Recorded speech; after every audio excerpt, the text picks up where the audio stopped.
Where do you go Yeah. from? So I was doing that while also, so it was the same kind of thing. So trying to do like weekend, weeknights, but basically during TechStart is too hard. Right. You don't really have weekend, weeknights with the stuff that I was doing. So it was kind of post TechStars when we really ramped up music meets video. So to your question about what's it like, it's very interesting because it's a lot easier to have the investment banking, job and be mentoring, or to be at Techstars and be mentoring. It's totally different when you're the one that has to make those decisions. So Right. it is, in my opinion, it's the best. It's obviously it's highly risky, but for those people that are interested in doing something that feels like they own the whole thing, that it's you're solving a problem that you care about or something that you're passionate about, it's the best job in the world. But there's of course a lot of risk, a lot of, it's not like school where there's a right or wrong answer. You're operating under educated guesses basically at all times.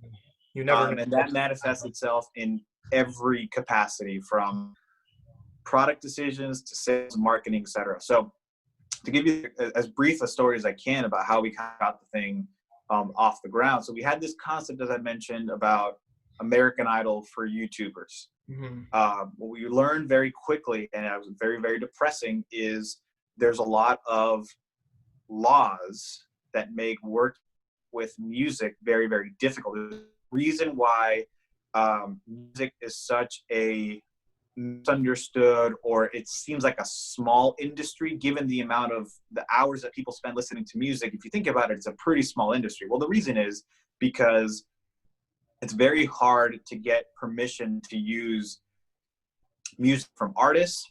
There's a lot of money that has to be paid. Basically everyone has to get paid. So the artist has to make money, the label has to make money. There's a lot of people in between that want to take their cut as well. And so by the end of it, you're like, all right, forget it. I don't want to do this anymore. It's, by the time you cut out everyone else, Right. you're getting pennies on the dollar. And so we, as first-time founders who did not have a music industry background, we had a music fan background, but not music industry. We had to learn this all the hard way. So again, going back to that kind of like that lean startup, customer discovery approach, it's very important that for anyone listening, embrace that, because that's where you learn these vital lessons without having spent too much time and money. When you're not too far along to be like, oh, we've gone far, now we have to put down this regulation or this hurdle that makes what I want to do impossible. So we took a very lean startup kind of approach. We're going little by little, asking questions, getting feedback, pivoting, iterating, etc. And we had this very depressing meeting with a music lawyer, the first one we had with a music lawyer here in Austin. And she basically spelled out in great detail all the reasons why we would never be able to do what we wanted to do. And most of it came down to just licensing. That's the big barrier to entry, is very, very high fees related to licensing music, which we needed. Not every music tech company or even music company has to use licensing as part of their business model, but we did.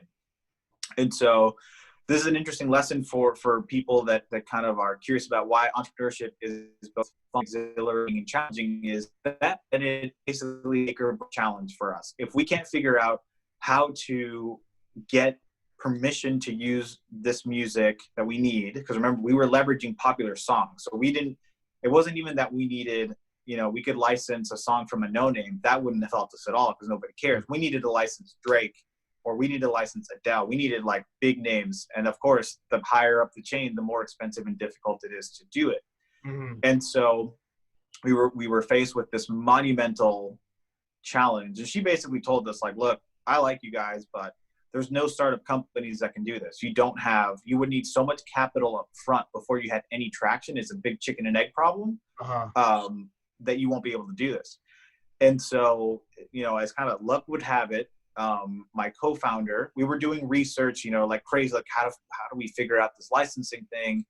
And my co-founder found a podcast where it was this guy talking about licensing music and technology, technology, and then related to licensing music. And then we found out about this company called We Are the Hits. And basically what this guy was doing is he was acutely aware of the problem that startups had, which is the chicken and egg dilemma of you need to license popular music in order to get the traction to scale your company, but you need money in order to do so. And so he was trying to figure out what's the best way that we could figure this out. And so he started this firm called We Are the Hits. And that is basically what they did. They partnered with startup companies in order to help them get the license. The trick was that it wasn't a free-for-all. It was almost like pitching a venture capitalist. So you could pitch him, his name was Larry, and Larry would have to go and get permission literally from Sony, Universal, Time Warner, and Cobalt, which were considered the big four. So it was by no means a guarantee. You know, you just find out about this problem solved. No, like you had to have a compelling enough business model that the companies would they ultimately had to say, okay, we're down to, to try to work with these guys and give them a startup friendly package for licensing. So long story short, and it is kind of a long story because that was the big first milestone hurdle that we had to climb over. We got the deal. So we got the partnership with We Are the Hits. And that really became okay, cool. Now I can see a path to us actually making this work. Because remember, we had already been doing customer discovery, user interviews. So we knew that the users wanted it. We didn't know how difficult it was going to be to get the industry to give the go ahead. So we did that. And then from there it became, now we're on the kind of the product development, which is a really exhilarating, fun part of being an entrepreneur, a lot of work. And for those people that are kind of interested in learning about entrepreneurship, maybe are hesitant to take the step of launching my own thing, I would strongly recommend looking at product development as a really good bridge. So you would learn how to build products. You would learn the process of lean startup principles, of asking questions, of learning how to take disparate advice from people, from customers, from your boss, from stakeholders, and using all that information to create a product. It's a very, very good way for people to learn. If they don't want to go out and do their own thing, they may not have an idea, but they want to learn what it's like to create something new.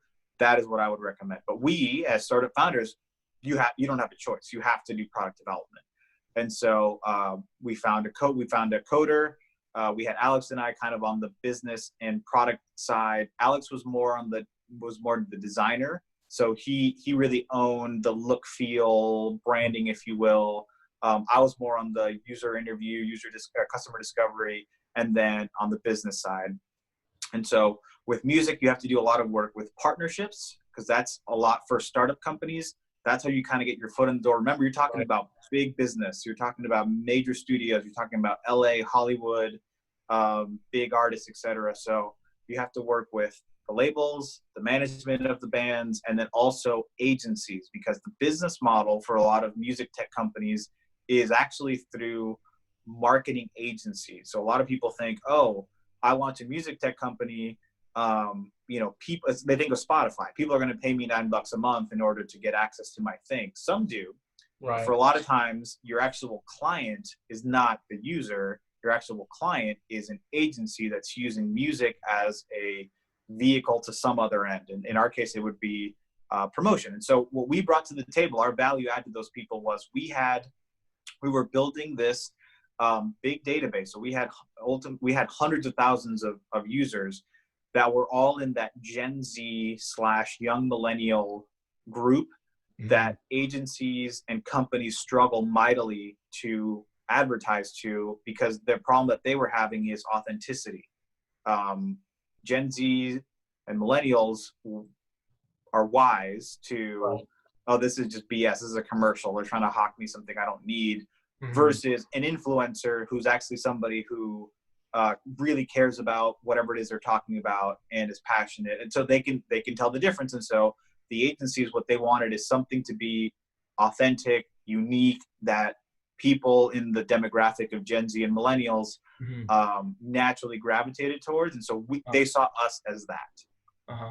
but striking those partnerships is a lot of work. So that's what we spent a lot of time doing, negotiating, locking in the partnership, finding the partners, finding the person at the firm that was the decision maker, and then running that sales campaign. Another quick lesson for anyone interested in entrepreneurship: you are, whether you know it, whether you like it or not, if you are a founder, you are in sales.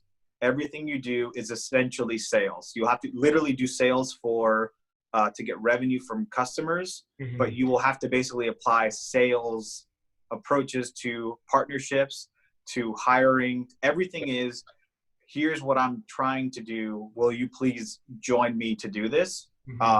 And so if you have a big problem with being vulnerable and being open to laughed at or said you're out of your mind or this is stupid, entrepreneurship is not for you.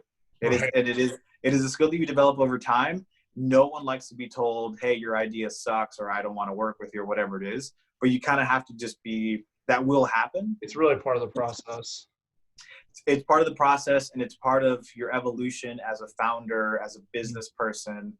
But it is difficult, and I don't want to dance over the fact that part sucks, that you will be told no more often than not. So you have to almost think like a baseball player. In baseball, if 3 times out of 10, or said another way, if you fail 7 times out of 10, you're considered a great player.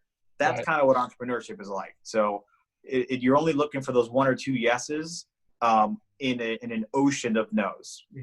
So from your time working in entrepreneurship and with other co-founders and other businesses and stuff like that, what skill do you think is the most important one for a prospective entrepreneur to have before they launch their own business, if there even is one definable one besides just? Yeah, it's a really good question. I'm not sure that I could reduce it down to one. I think there's just some things that you're going to have to do. So for example, admit to yourself that this is all sales. So you have to be kind of okay with the vulnerability, the reality of being told no. And also the fact that there's an interesting part of entrepreneurship, which is putting your best foot forward, or here's what I believe we can do. If we do everything right, here's what we can deliver, or here's what I can kind of promise that we're going to try to do. But you don't know. Especially if it's your early stage company, you don't have a repeatable history of this stuff working. And so you have to be kind of comfortable with telling people that I feel very good about that I can deliver on this, but I don't know. And so that's also not normal, particularly for somebody like me who came from finance, which is all about, confidence and bravado, and you have to be the smartest guy in the room and this and that. And in entrepreneurship, you have to be a humble leader, period. You don't have a choice. That's a great way to say it. And so I think that's an important part of entrepreneurship. I think you have to remember that you need help. Really important thing too. So you can't assume that you will know. Let me say it this way: you won't have all the answers for sure, and you need somebody to bounce ideas off of. First of all, entrepreneurship, when things are going great, it's highs and lows. So when they're going great, it's a big high. When they're low, it can be pretty low. So you don't want to be solo.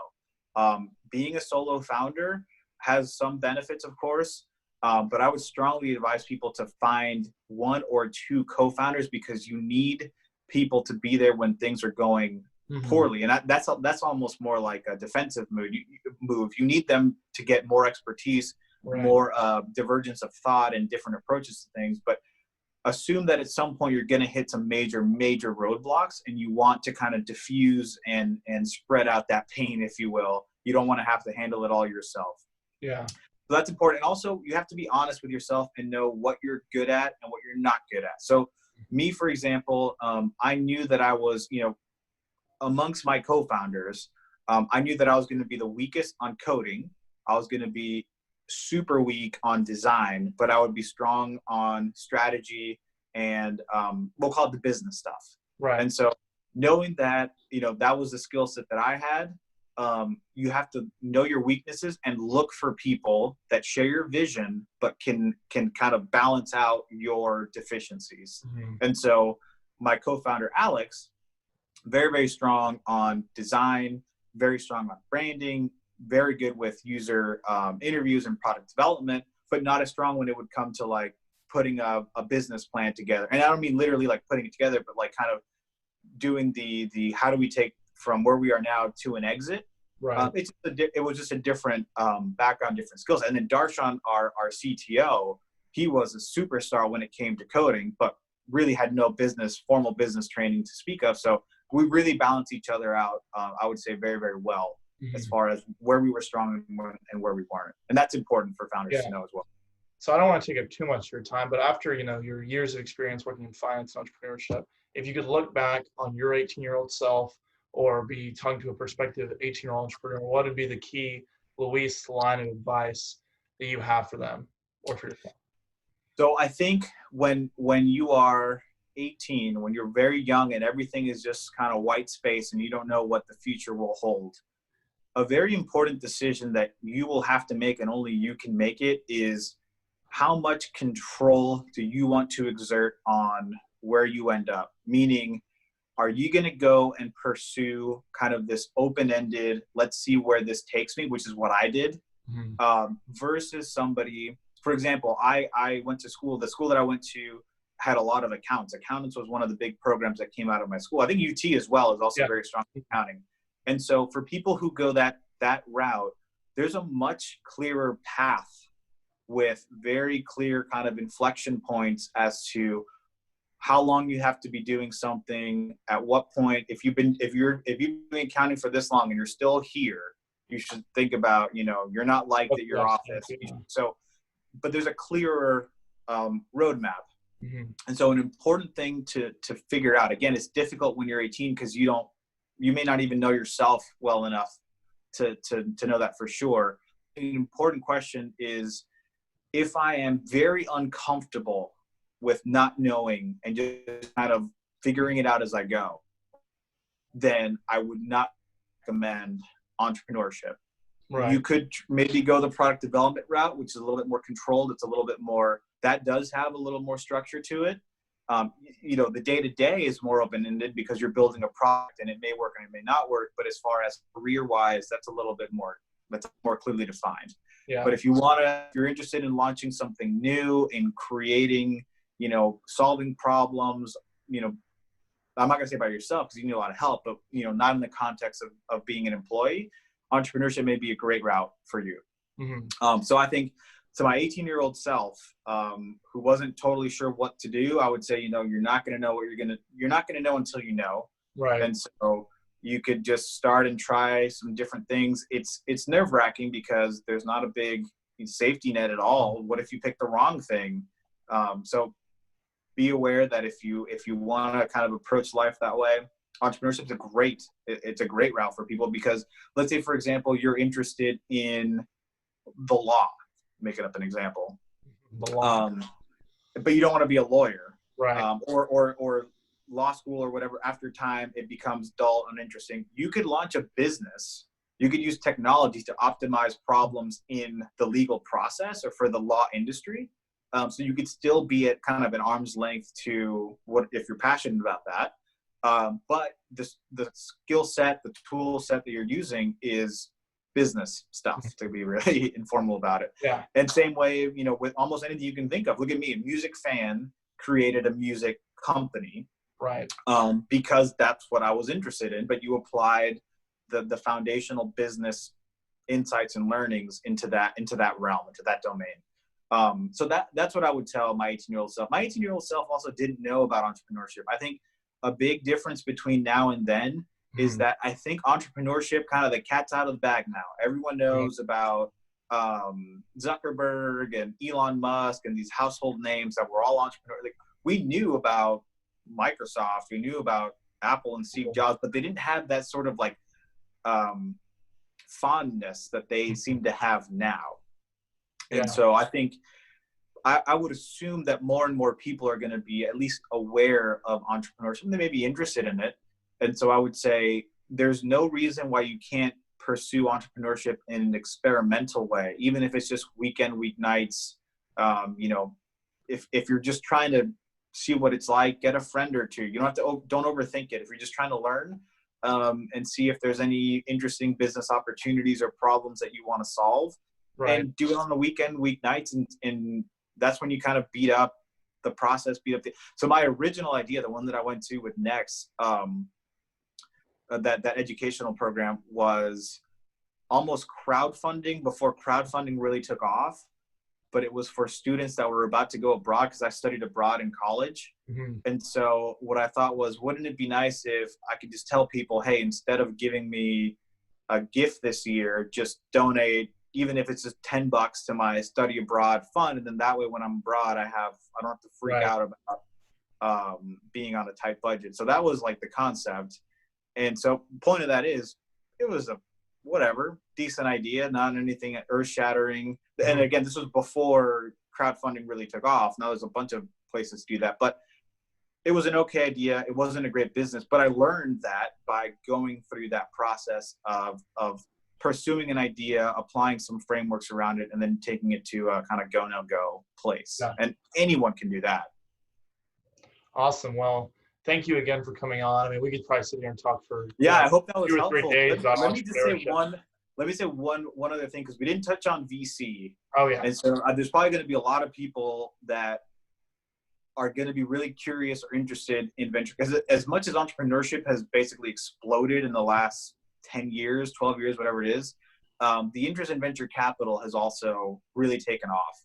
Right. And so what I'll say as quickly as possible is, in the context of finance, you can think of venture capital like a startup, Mm-hmm. in the sense that what we were saying before about structure versus non-structure. If you go and work at investment banking at a traditional finance firm, there's a lot more structure. You kind of know, again, the same thing, like you'll be an analyst, you can be an associate, you can be a partner, and ultimately, over time, if you start bringing in new business, you can become a managing level partner, managing director.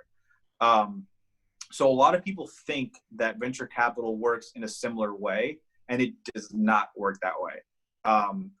A lot of time, for people that are interested in being an associate or an analyst at a VC firm, I highly recommend it. It's kind of similar to Techstars in the sense that you will get a pre-M&A, MBA, MBA, because you're going to be working with really interesting companies. They need a lot of help, and it's on you to help them with whatever they need help with.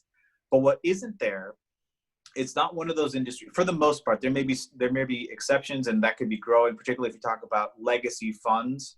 But the vast majority of venture capital firms are very, very small businesses with a handful of people. And there is no, if you do this for 8 years, now you're on the principal track and then you're on the part. No, not really. How it mostly works is the people who achieve partner status, or the highest managing director or partner, they're usually successful entrepreneurs. So here's the hack. The best way to get into VC really is to be a awesome founder with an exit, and then you go and find a couple of other people like you and start your own fund. Yeah. It absolutely helps. It absolutely helped me. I learned a lot about business by being an associate at a VC fund. I learned a lot about fundraising. I learned about what not to do in particular, but I learned a lot about business. But if people are kind of thinking about joining a VC in order to make, like, okay, this is my one move and now I have my career set, probably not. Yeah. Most people who join a VC firm, as an associate or senior associate, ultimately go and, kind of like me, they go and start their own businesses. They go and join businesses, because the other thing too, this is the last thing I'll say, because I don't know if we're over time or not, but again, I could talk this for hours and hours. For the next 3 days. Yeah, but what will happen a lot for people that are younger, so kind of talking to the 18-year-olds or the college kids, I actually personally believe that joining a VC that young is what it'll make you do ultimately, is want to build something. Because remember, you're investing in something. And so the role that you're fulfilling as an associate is to help solidify the investment of the limited partners that invested in the fund. And so over time, you do that, you could get really good at it, but a lot of people who are younger in particular get the itch of like, well, I want to go build something as Mhm. opposed to be kind of optimizing these companies for whatever's next. And Right. so that's why, even more so, the best way to become a managing director or high level VC is to go and build a company, because what happens is you learn so much from being the entrepreneur that you then almost take a maternal instinct where you want to help Mhm. nurture people and help them make the mistakes, or help them to avoid the mistakes that you made as founder. You have a much clearer understanding about what that actually entails, as opposed to being the associate that's kind of learning about business on the job. So you get a totally different perspective. We'll see. We'll film another interview in 10 years and see if I've achieved that part of my Exactly. career, and tell you the There you difference between being on the managing director side to being the go. associate. But for now, I would say it's awesome exposure. I highly recommend it to anyone who's interested in entrepreneurship to go work at a VC firm, but don't assume that it's going to be a career like if you were to become an accountant or to Mhm. go work at a bank or something like that, because it's not. The reality is it's closer to a startup. They have to continually raise capital. Which the great irony is, a lot of founders that are stressed out about fundraising, it's Mhm. the same. VCs are basically, they don't, behind closed doors, they're freaking out about raising their next fund. In front of people, they don't talk about it. But that's, a lot of it is continual fundraising. Perfect. So, thank you again, Luis. We really appreciate it. It was very insightful. Want to encourage everyone to make sure you guys are following us on social media. Stay tuned for more of these awesome interviews to come up. Once again, thank you. We appreciate your time and awesome insight. No problem. Happy to do it. Let me know if you want to do it again. I'll block off more time. Next time we'll Yeah, go for 4 hours. exactly. We'll just do a live stream, just 4 or 5 Yeah. hours. Okay. Perfect. So, awesome. Thank you again. Yeah. Thank you.